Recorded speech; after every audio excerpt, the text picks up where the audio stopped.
And we're going to be talking about how to apply the INACSL standards to the virtual world. Can everyone see my screen? If one of you can say yes before I move on. Yes. Fran, I see you. Yep. Yes. Yep? Okay, perfect. Thank you. All right. So we only have one objective, is how to apply the INACSL standards of best practice to the virtual sim experience. I working with and talking to people at Montgomery College, when everything happened, you know, we were kind of transitioning overnight and pulled things together and moved very quickly. And some of the standards were kind of left behind. And, you know, it was maybe not understanding how to apply it to the virtual world, or whether even you could apply it to the virtual world. It wasn't intentional, but I could really see there was a lack of knowledge and there was a gap there in practice. So I wanted to make sure that we all as simulationists understand that we still need to be able to apply INACSL standards to our simulation experiences. Now, whether that being virtual or live, we still have to abide by the standards. And that's the whole essence of today's presentation, on how we can really be able to make these speak to the virtual environment that we're all teaching in now. So the standard that I wanted to focus in on is sim design. And this one really encompasses all the critical pieces to a simulation experience. So the first one is being able to facilitate simulation experiences with a pre-brief, and making sure that you start all of your simulation experiences with a pre-brief, okay? And we'll talk about the importance of pre-brief and the purposes of pre-brief. The second one is to make sure there's a debrief following every sim experience. I've heard from a lot of different faculty on things that were done in good intentions, but maybe not following standards. And these are two pieces that we want to maintain, whether we're doing live sims or virtual sims. These will always have to be followed. Your sim experiences, another big piece of it is evaluation, right? So how are we evaluating the participant, the facilitator, the sim experience, maybe the facility, and the support team? So anytime we are participating in any type of experience as nurses, we know that evaluation is a key element, so that we can improve, we can, you know, really have data showing that it was effective. So we're going to address that as well. The standard also says to provide prep materials and resources to promote participation and to help our learners meet the objectives. So what are these resources and how should we provide them? And then lastly, pilot test sim experiences before full implementation.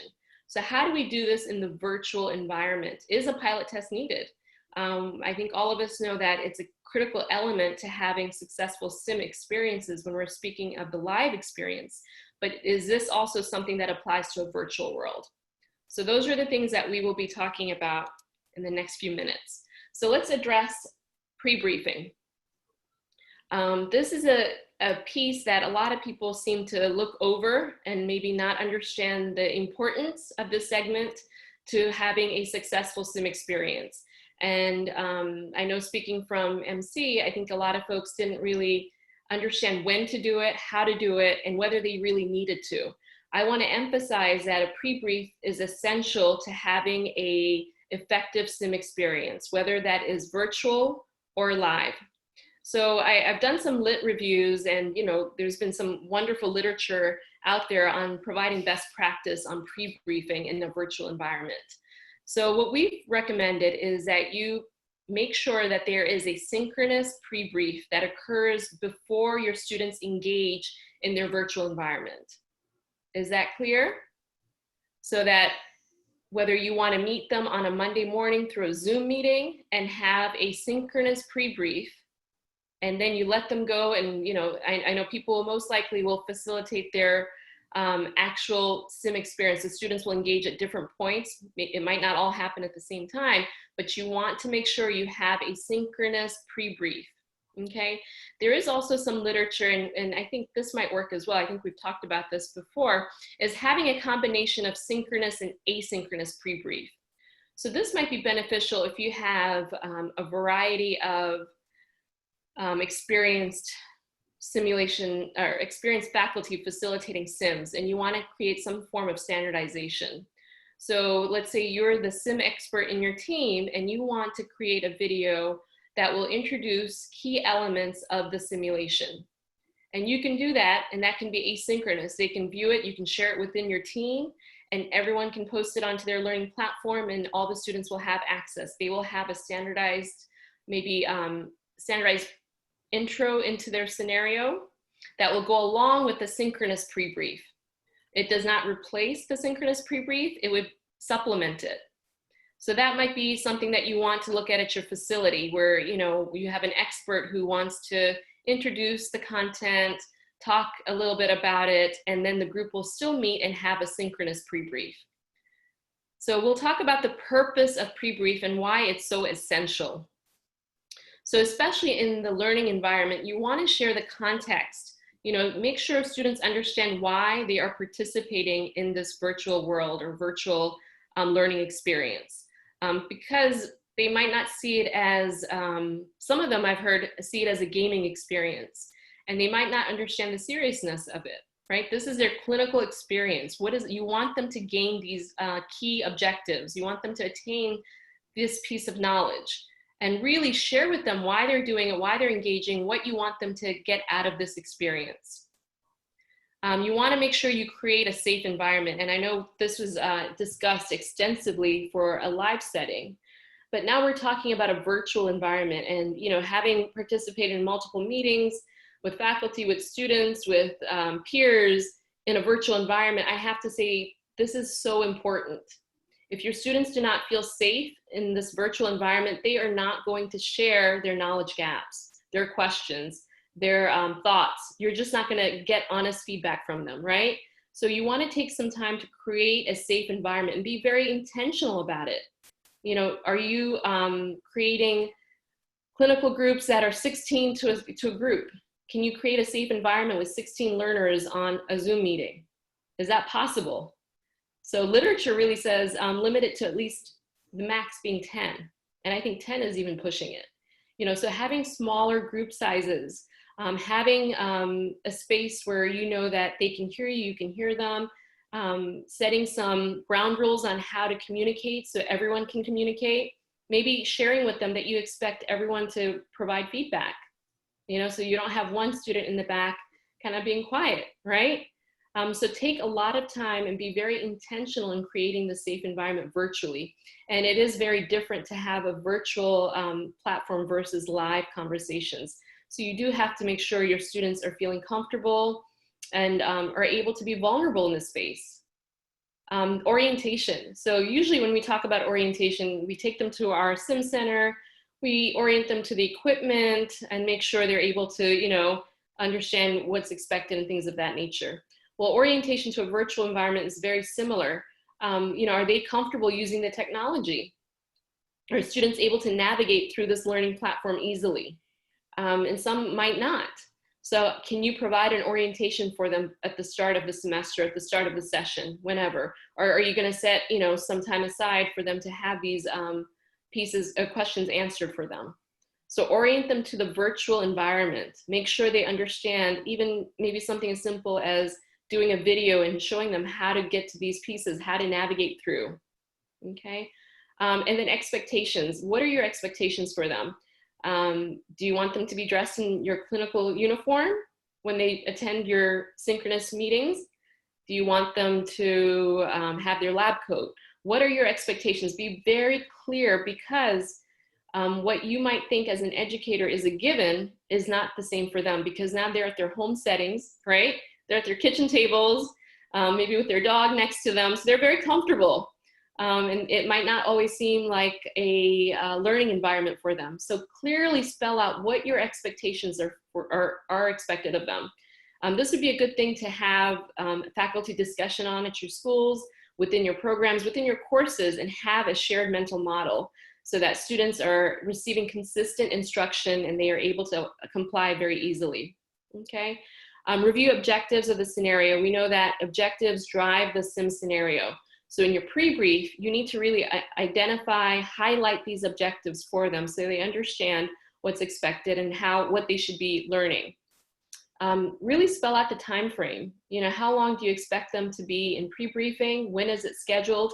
And remember, these are adult learners. So provide specific time frames, schedules for them ahead of time so that they can be compliant and they can share any, you know, outliers that they might be facing, and you can address them early on. So we are cognizant of their, of them having adult lives, you know, and make sure that, you know, this is spelled out for them. So pre-brief, I really can't stress the importance of pre-brief. You know, if you don't have a successful pre-brief, it's really hard to get a good debrief out of them. If you are able to build the trust and connect with your learners during the pre-brief, the debrief will be very, very easy to facilitate and to make sure that the learning happens, because they'll be comfortable enough to share their vulnerabilities, share their gaps in knowledge, and they'll be honest with you. So you want to make sure you set enough time, and this is also a group discussion, that you decide how long you want your pre-briefs to be, right?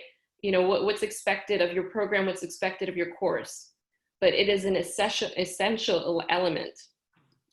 All right, so let's talk about debrief. I know, you know, everyone's very familiar with the debriefing standard. I'm going to go through it very quickly. You want to make sure the facilitator is competent in the debriefing process, and I know this was a challenge in the spring because it seemed like everybody was facilitating SIMs, right? Whether they had the knowledge base on how to debrief or not. And this is going to continue to be a challenge. We at MCSRC are developing a course to kind of provide to a novice debriefer that they can, you know, review quickly and have basic skills on how to debrief. But we know that debriefing is a skill. It needs a lot of practice. So within your institutions, if you can kind of have coaches, maybe, you know, you serve as a coach where you're not debriefing all their scenarios, because that is not sustainable. You want to be able to let them facilitate their own sessions, but how can you help them do that, right? It needs to be conducted in a safe environment. So this goes back to the pre-brief. You want to ensure that, you know, they feel safe during the debrief. I like to, you know, make sure my students understand that we expect them to make mistakes. I know during the virtual experience during the fall or the spring, a lot of faculty shared that, you know, the students were surprised at how many things they got wrong, and some of them felt a little discouraged. Well, let them know ahead of time in pre-brief that, you know, it's okay if you're making mistakes. You know, we don't expect you to go through this and get 100% on it. So let them know in debrief as well to, you know, share with us what you got wrong. It's totally fine. We want you to learn during this debrief. So one of the standards is that you are able to concentrate attention during the simulation experience and fully be able to observe the student as they're going through the sim. So this is a little bit different because we're not watching them as they're going through their virtual sim experience. But one thing you can do is review some of their transcripts so that you understand where they've kind of, you know, had a lot of errors, maybe see some trends.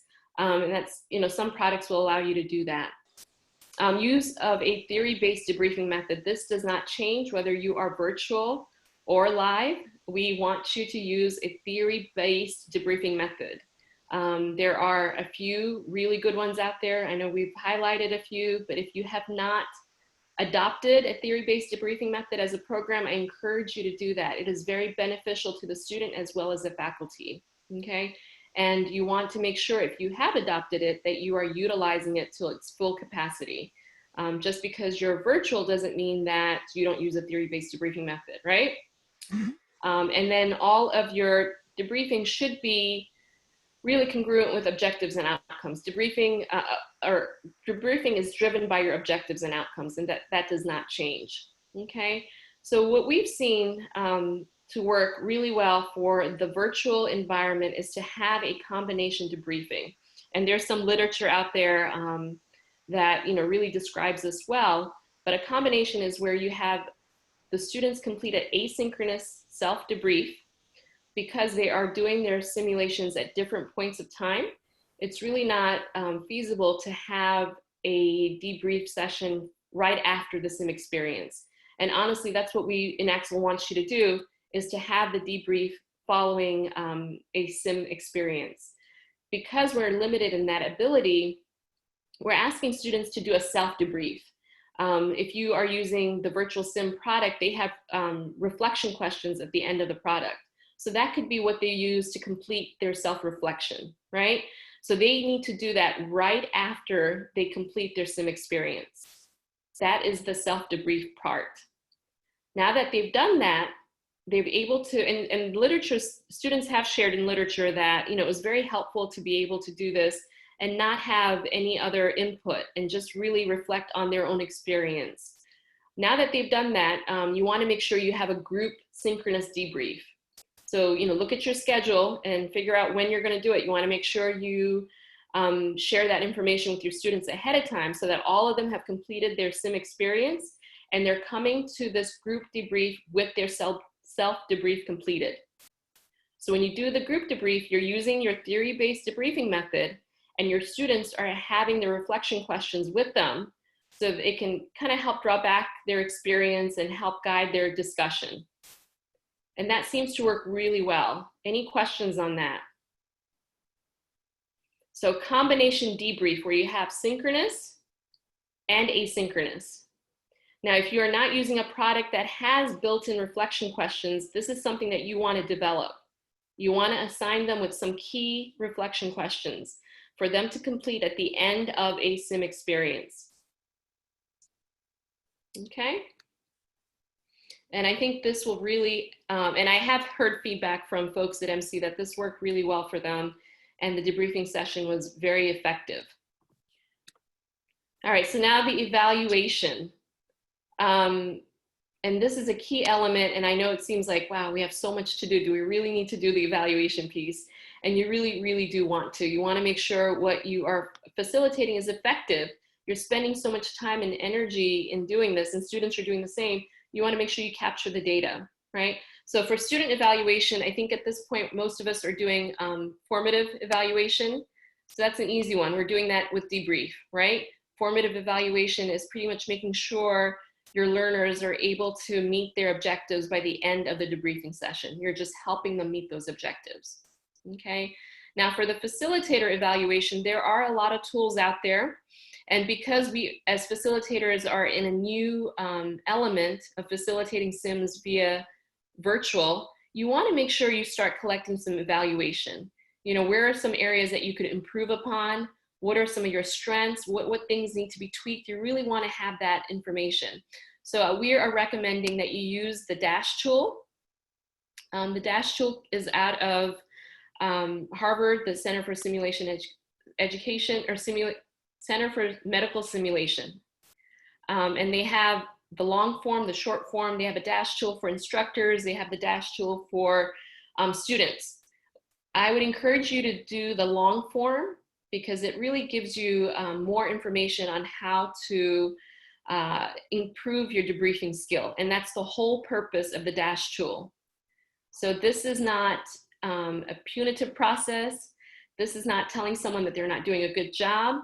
This is purely to improve your skill as a debriefer. And all of us have room to improve, right? This is new to us. All of us who are experts in sim are even struggling because this is a new platform.